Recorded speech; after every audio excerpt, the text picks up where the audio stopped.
Everyone strives towards a dream or objective in life, pursuing wealth, power, or a deeper understanding of the truth. Kale smiles confidently, his long hair flowing. The narration contrasts this, stating that while many hold such dreams, Kale was a simple man. Elder Hand's face scrunches in a grimace of pain. Kale powerfully declares that his sole pursuit was strength, a resolve that remained unwavering even in his second life. Kale delivers a forceful blow to Elder Han and then finds himself on the ground, surrounded by numerous armed opponents. Kang Yunhua faces several men, one of whom angrily asks if she knows who they are and curses. He declares that he has had enough of her strange movements and commands everyone to attack her. Kang Yunhua executes a dynamic capoeira technique, the Mea Lua de Compasso, delivering a powerful reverse roundhouse kick that strikes one of the men. The man cries out in pain, while Kang Yunhua maintains a confident smile. A group of thugs declares that they should charge at him together, asserting that he stands no chance against their combined attack. Jinhyuk expertly executes basic consecutive kicks from Taekwondo, striking down multiple opponents. An angry axe-wielding thug calls Jinhyuk an impertinent brat and vows that Jinhyuk will die by his axe. Jinhyuk swiftly performs a beija flor capoeira technique, which involves a handstand and a downward martello kick to take down more attackers. Several thugs now lie defeated around Jinhyuk. Jan wears a mischievous grin, challenging his attackers by asking if that is all they have. A bandit exclaims that Jian keeps them at bay with strange movements. Yan Jaeho furiously tells someone to shut up, declaring it is their fault for picking a fight with someone minding their own business. Jian dashes forward, declaring that the bandits are all dead. The remaining bandits panic, with one screaming for them to run and another calling Jian a monster. Jian lands a powerful punch on a bandit's face. Yan Jaeho then scoffs, calling his opponents pathetic. He addresses Jian, noting that Jin uses peculiar martial arts but cannot face a master with such disorderly techniques. Jian internally wonders what Yan Jaeho is talking about. Yan Jaeho continues, explaining that the essence of a true master lies in how they utilize their internal arts, and declares that he will show Jian. Yan Jaeho then unleashes an attack, demonstrating what he calls the standard utilization of internal arts. Yan Jaeho launches a powerful strike, declaring to his opponent to try blocking his move with their ridiculous movements. He then announces his technique, internal art, one-shot strike, as he aims a forceful blow. Kang Yunhua, however, swiftly anticipates his attack, demonstrating her skill with a boxing cross counter. With a determined smirk, Kang Yunhua then demands to know what Yan Jaeho has been yapping about. The crowd roars in excitement, cheering that the fight is perfect as bright lights flash across the arena. Kang Sang-yuk delivers a sharp cross counter, which the announcer states lands directly on the challenger, Daro Antheo Antu. Daro Antheo Anda falls to the mat, and the announcer declares he is down. From an overhead view, the announcer proclaims Daro Antheo Andu is knocked out and they have a winner. The announcer reveals that with an impressive record of 32 wins and 18 losses, Mr. Perfect defends his title once again. A referee raises Kang Sang-yuk's arm in victory as the announcer declares him the champion. The announcer dramatically questions who could possibly stop Kang Sang-yuk's blazing momentum. Kang Sang-yuk, though visibly exhausted, stands tall, looking up with a determined gaze. A female reporter, Lena, congratulates Kang Sang-yuk on overcoming fake news about his health and successfully defending his title. Lena reminds him that he mentioned wanting to say something after the interview. Kang Sang-yuk, looking serious, confirms this. He then announces that this match will be the last of his career. Reporters react in shock, with one asking if there is a reason for his sudden decision, and another inquiring if it is related to rumors of his deteriorating health. Kang Sang-yuk confirms that he is currently suffering from severe health complications. Kang Sang-yuk's manager, Mr. Park, then steps in, explaining that long matches and excessive training have resulted in a rapid deterioration of Kang Sang-yuk's body. Ken remarks that it makes sense for the athlete to have 30 years of experience. Lisa adds that the athlete has trained in the painstakingly difficult MMA. Observers note that the champion holds the record as the longest standing champion and question if this is the end for Mr. Perfect. Manager Kim declares that, in light of champion Kang Sang-yuk's health, they will conclude the interview. As Kang Sang-yuk and Daniel walk away, the crowd shouts Kang Sang-yuk's name, asking if he will give up his Mr. Perfect title. They urge him to wait, calling out Mr. Perfect. Kang Sang-yuk chuckles softly as the title, Mr. Perfect, is displayed. He then narrates that this is the nickname he earned after becoming a living legend in mixed martial arts, a marvel never before seen. A younger Kang Sang-yuk is shown delivering a powerful kick to another fighter in a ring. Kang Sang-yuk narrates that he displayed God-given talent in martial arts from a young age. A young Kang Sang-yuk trains in boxing, while Mr. Lee lies defeated. Kang Sang-yuk's narration explains that he trained in various modern martial arts such as boxing, Muay Thai, Taekwondo, and wrestling. Kang Sang-yuk proudly holds up a championship belt, reflecting that he obtained it just 3 years after his debut as a mixed martial arts athlete. He stands with 2 championship belts, noting that he became an undefeated champion with an overwhelming win rate and various records. The scene shifts, and Kang Sang-yuk looks pensive, reflecting on being an athlete for over 30 years. He laments that he had no choice but to submit to the flow of time. He thinks about his retirement to a standing ovation, but in his mind, he still wanted to stay in the ring. Kang Sang-yuk observes a medical report and a bottle of pills, reflecting that his heart desires to fight, but his body is no longer capable. Sitting with a somber expression, Kang Sang-yuk holds a glass and reflects that fate has stolen his reason to live, wondering what else there is for him to live for. He offers a melancholy smile, concluding that he was always alone in life, and will now be alone in death as well. The scene concludes with a single light casting shadows, emphasizing his isolation. The narrative describes an era of profound chaos, marked by incessant plundering and widespread war. A warrior mounted on horseback and brandishing a sword leads an army of the Jun Kingdom. The Jun Kingdom successfully unites the continent, bringing the tumultuous chaos to a halt. The narrator explains that despite the Jun Kingdom's national strength being lesser than other formidable nations, there was a specific reason for its ultimate victory. This reason is attributed to a cultivation technique that the Bodhidharma of India had introduced. The techniques developed from this foundation, integrating existing fighting methods, are identified as martial arts. An old master, bald and with a long white beard, sits in a meditative pose, his hands performing a delicate gesture emanating a subtle spiritual aura. Following this, a group of bald martial artists, uniformly dressed, practice their fighting stances, representing the Murim sects that emerged in conjunction with these martial arts. Huide sits engrossed in a book, reading about the Murim's golden age. She reads that this era began after a period when the king of the Jun Kingdom, Jusan, accepted the strength of a group that had been feared and persecuted, using their power to win a war. His successor Jusong further aided them, establishing a non-aggression pact between the royal family and the Murim after uniting the continent, ultimately emerging victorious. Huide continues to read that this was the start of the Murim's golden age, but conflicts between the orthodox sect and the demon cult, instigated by the White Lotus state religion, led to a continuous cycle of prosperity and protest throughout history.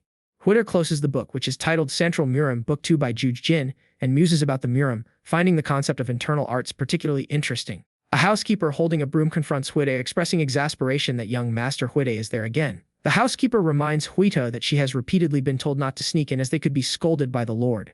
Huide apologizes, explaining that she thought it would be inconvenient for them if she merely wanted to take a quick look. The housekeeper clarifies that looking is their job and asks Huide to let them know beforehand. Huide agrees. The housekeeper then asks where Huide is going now. Huitar declares she is off to play today and might be a little late, then dashes out. The housekeeper calls out, reminding Huide to return before dinner. As Huide runs past a sign for the Golden Tiger Wall, she reassures the housekeeper not to worry. The housekeeper, now standing with guard 1, sighs and comments on how much energy boys that age have. The housekeeper expresses worry that Huide will get into trouble every time she goes out. The mysterious man, wearing a conical hat, smirks as he states that he feels the same way. He muses that a young master of the Golden Tiger Wall would fetch a high price in hopes that he doesn't get kidnapped or something. Elsewhere, the young disciple trains vigorously, holding a deep squat and exhaling with effort. He then pushes himself into a lower stance, and a voice tells him that he has stretched enough and can now proceed. The young disciple practices his punches against a tree, striking it with intense focus. He delivers a powerful blow, causing leaves to swirl around him. His efforts are declared perfect, with exclamations of Mr. Perfect and Wah! Accompanying his impressive display. The narration declares Kang Sang-ik as the #1 in the global ranking, the strongest man in the world, and Mr. Perfect. His challenger, Huida, stands ready in the ring. The narrator questions what kind of match Kang Sang-ik will show today, then declares the match has begun. Huide stares intensely as Kang Sang-ik launches a powerful punch, creating a swirling vortex of energy. Huide easily dodges the high-aiming attack, internally remarking on its predictability. She then adopts a focused stance, deciding to measure the distance with low kicks in search for an opening.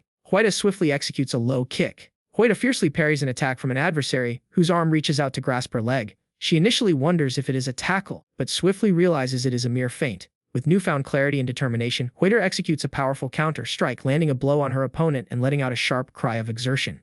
Later, in the tranquil embrace of a forest, Huide intensely trains, unleashing a series of rapid and potent kicks and punches. Her eyes gleam with unwavering focus as she refines her martial prowess. Unbeknownst to her, Elder Jin stands partially concealed behind a sturdy tree, observing Huide's demanding practice. Gina observes from behind the bushes, wondering what someone is doing all alone. Kang Yunhwa unleashes a powerful punch, shouting out loud as she strikes a large tree, causing it to splinter dramatically. She then looks at the impact, appearing surprised by the sheer force. Standing beside the fractured tree trunk, Kang Yunhwa acknowledges that the internal arts are truly remarkable. She marvels at possessing such immense power at only 9 years old, questioning if she is in a fantasy world, and takes a deep breath. It has been 9 years since Kang Yunhwa was reborn in this Murim world, carrying the memories of her past life. Huida questions if her current experience is a dream or reality, pondering whether her past self or present self is her true identity. She admits she cannot answer these questions. However, Huida recognizes that both modern and Murim martial artists are committed to pursuing martial arts. She declares herself extremely fortunate to have been reborn into the Murim, a place where life and death are decided solely through strength, unlike her past life where she was unable to fulfill her desires due to laws and principles. Huide resolves that here she will not be tied down by anything and will make her name known far and wide again through Mr. Perfect's modern martial arts. Huida then takes a fighting stance, looking perplexed, while Kyle, a male character in dark traditional clothing, crawls on the ground, expressing disbelief that a child could display such power. Kyle observes the presence of a spectator. Kang Yua then confronts Kyle, demanding to know why he was peeping at her. Huida questions if she is being secretly protected due to her father's orders. Min Jun confirms this.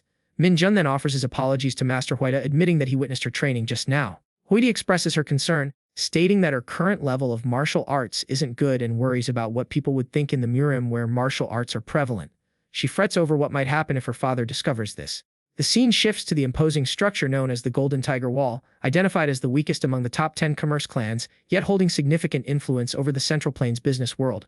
Despite their last place ranking, they maintain a great reputation for their generosity and alignment with the Orthodox faction. A bustling market unfolds within, filled with people engaged in commerce. The leader of the Golden Tiger Wall, Yan Jeho, is introduced. The narration explains that Yan Jeho first had 2 daughters with his wife and later had a son. This child is identified as Yan Huida. Yan Jeho is then seen sitting at a table, placing his hand on a book. He addresses Huida, asking if it is true that Huida has recently been learning martial arts used by back alley thugs. Huida denies the accusation, stating that it was not them. Yan Jeho becomes enraged, pointing his finger and demanding how Huida dares to lie. He declares that he heard Huida rolls on the floor and practices punches and kicks, questioning if those are not the martial arts random street scum use. Huida explains that her advanced arts will soon become her exclusive martial arts. She reveals that these are legendary martial arts she learned from an incredibly skilled martial master she met by chance when she was young. Yan Jeho, greatly angered, exclaims that Huida is audacious and demands that if she is going to lie, she should at least make it a believable one. Huida internally thinks that he did not fall for her story.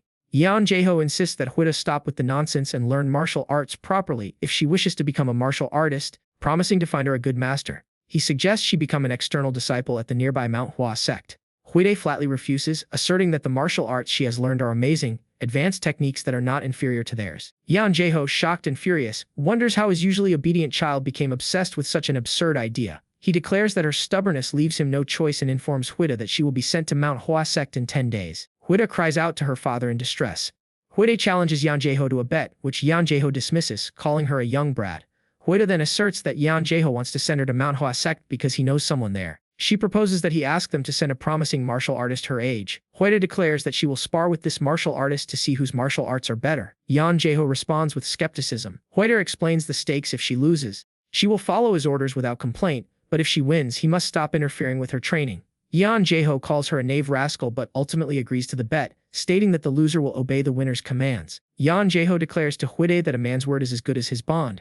As Huida moves with a burst of energy, Yan Jeho inwardly thinks that she is unaware of falling into his trap. He considers her determination but believes she has no chance of winning because she will be fighting the Plum Blossom Warrior, the disciple of Kai Hyokdo, the first elder of Mount Hua sect, who is as skilled as a first-rate warrior. The Plum Blossom Warrior, masked and glowing with purple energy, stands ready alongside an unnamed warrior. Huida shouts in the midst of her action. Huida parries a forceful strike, but the impact sends her sprawling onto the ground. Jian, standing firm, declares that Huida has no chance against his Mount Hua crossguard. Huida internally questions if she did not put in enough strength. She then rises, stating that in that case she will go all out, and asks Jin, her senior brother, to face her head. Jian agrees, proclaiming that he will do just that. Jian then prepares to unleash his 6-combination sword technique, executing a surging strike. Huida skillfully blocks the powerful blow, which leaves Jian visibly surprised. A powerful blue energy erupts into the sky near a traditional building. Jian observes, remarking that Yunhua is becoming stronger by the day. He tells Yunhua that it will not be long before she becomes Mount Hua's first bloom. Yunhua happily thanks her senior brother and declares that she will work even harder. Jian laughs and reassures her that she is already doing very well. Yunhua then excitedly calls out to her master. The Plum Blossom Warrior stands observing Yunhua, and internally reflects that she possesses talent, a good personality, and good looks, wondering if having such a perfect disciple is what it feels like to have a daughter. Master Jin approaches Huida, who asks if he did not have a meeting to attend today and what he is doing here. Master Jin replies that he is here to tell her some good news. He reveals that his longtime friend is inviting both of them to his house.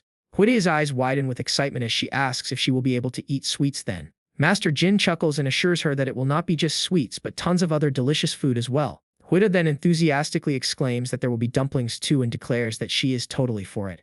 Minwoo, the younger student, asks Master Jin what about him, and Master Jin responds with an affirming chuckle. Huida's cheerful demeanor changes abruptly as Master Jin reveals there is a condition to the invitation. He explains that his friend's son is around Huida's age, and that the friend is worried because the son has been learning some weird third-rate martial arts lately. Master Jin tells Huida that his friend wants her to humble his son and get him to stop learning those martial arts, asking if she can do that. Huida's expression hardens as she understands the implied challenge. Realizing the son wants a taste of her power, she confidently declares that she will teach him a lesson. With a determined look and clenching her fists, she announces her resolve, initially mentioning dumplings as her motivation, then quickly correcting herself to state that she will do it for the sake of Master Jin's friend's son.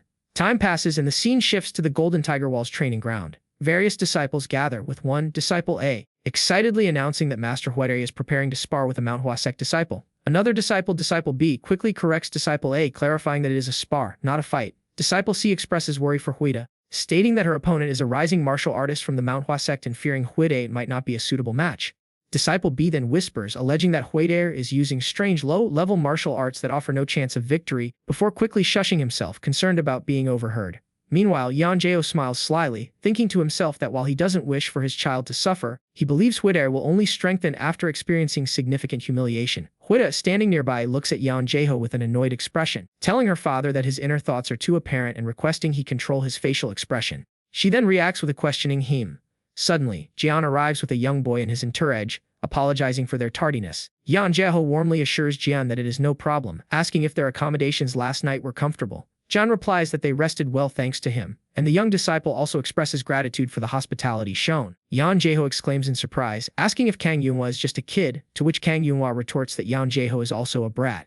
Yan Jao then states that since introductions are complete, he and his friend should begin sparring. Jian clears his throat, then explains to Huide and Kang Yunhua that because it is a spar and not a fight to the death, they will not be using real swords and are not to injure their opponent too seriously. Jian clarifies that the moment one of them admits defeat or faints, the other will be announced the victor, and adds that if a risk of serious injury is determined, the match will be stopped immediately. Jian then announces that the match between Huide and Kang Yunhua will start now. Kang Yunhua grips her wooden practice sword, stepping forward to introduce herself as Kang Yunhua, a fourth-class disciple of Manhwa Recacp, and declares that she will be using the 6 combination sword technique. Huide declares that she is Yan Huide, as she assumes a low, ready stance. The young disciple observes her, wondering about her strange posture and attitude, noting that it is basic etiquette to introduce one's sect and martial arts in a practice match. He questions if Huide is looking down on him, and resolves to go all out and humble her. As the young disciple thinks Huide is coming, she lunges forward, unleashing her 6 combination sword technique binding charge. Glowing, thorned vines erupt around her, and she confidently declares that she will tie the young disciple's movement down with unseen vines, then beat him to a pulp. Kang Yunhua is enveloped in shimmering blue energy. She contemplates that her opponent is charging recklessly. She dismisses the opponent as pathetic, observing that he is merely a child who lacks both footwork and strategies. With a fierce gaze, Kang Yunhua declares her victory. Suddenly, she executes a swift maneuver, grappling the young disciple and taking him down with a wrestling move. Kang Yunhua expresses a surprised exclamation. A group of onlookers, including Yan Jao, watches with wide eyes, one of them questioning what kind of nonsensical technique they just witnessed. Kang Yunhua lies defeated on the ground, clutching her sword, and complains that her opponent is merely resorting to street fighting. She expresses disbelief, questioning how this crude approach constitutes martial arts. Moments later, Kang Yunhua surges forward, throwing a powerful punch, and asserts that in any fight, only victory truly matters.